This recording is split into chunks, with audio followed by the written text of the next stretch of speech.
While President Biden has focused on global issues this week, there's another battle that could directly affect the church-going president.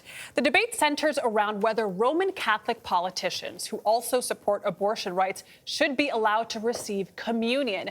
A decision would not only affect President Biden, others like Nancy Pelosi, our House Speaker, is also Catholic. Ed O'Keefe reports on this complicated and sensitive debate. Whether in Washington, his home state of Delaware, or even in England this past weekend, one thing is constant. President Biden heads to Catholic Mass. Mr. President, how's that church? Beautiful. But the president's faith is under a new spotlight this week as the nation's more than 200 Catholic bishops gather virtually.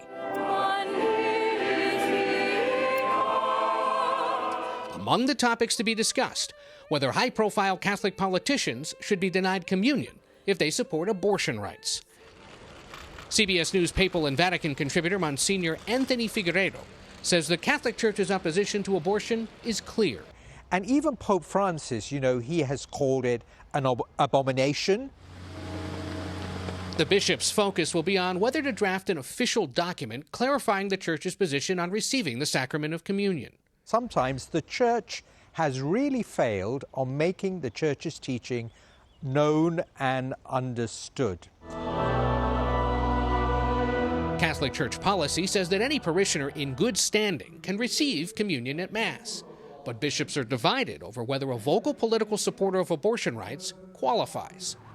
The president has said he's personally opposed to abortion, but in 2019 dropped his long-standing opposition to federal funding for abortion procedures. But circumstances have changed. The decision to give communion is still up to each of the country's more than 200 diocesan bishops.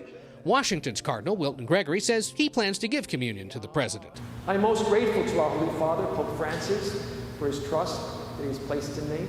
But the incoming Bishop of Wilmington, Delaware, the president's home diocese, hasn't said what he would do. San Francisco's Archbishop Salvatore Cordileone, one of the most vocal critics of politicians who support abortion rights, will be part of this week's discussions. But he says they're not only about abortion. Helping people return to the Holy Eucharist, understanding what it is and appreciating the gift, and that they're living their life in a way that is coherent with what it means to receive Holy Communion. Cordileone says he wouldn't give President Biden communion, in part because the president's publicly at odds with an issue the Church considers very important. We praise where we can, but we need to correct where we need to correct. But others disagree. San Diego Bishop Robert McElroy wrote last month that weaponizing the Eucharist will bring the terrible partisan divisions that have plagued our nation into the very act of worship. Lift up your hearts. Polls show church membership has steadily declined over the years. And Catholic University's Kurt Martins says public debate over Mr. Biden's faith could be harmful. If you single out a president or any Catholic politician, you're blowing up bridges. A dialogue is much better than the finger lifted trying to say from the pulpit, here is what you're going to do. Asked for comment about the implications of this meeting on the president, the White House said simply, quote, "The president is a strong person of faith." Final resolution on this likely won't come until November at the earliest, when the bishops are scheduled to meet again. And the Vatican is strongly urging American Catholic bishops not to take up this issue today, arguing that it would politicize the Eucharist. Tony? Very interesting, Ed. Thank you very much.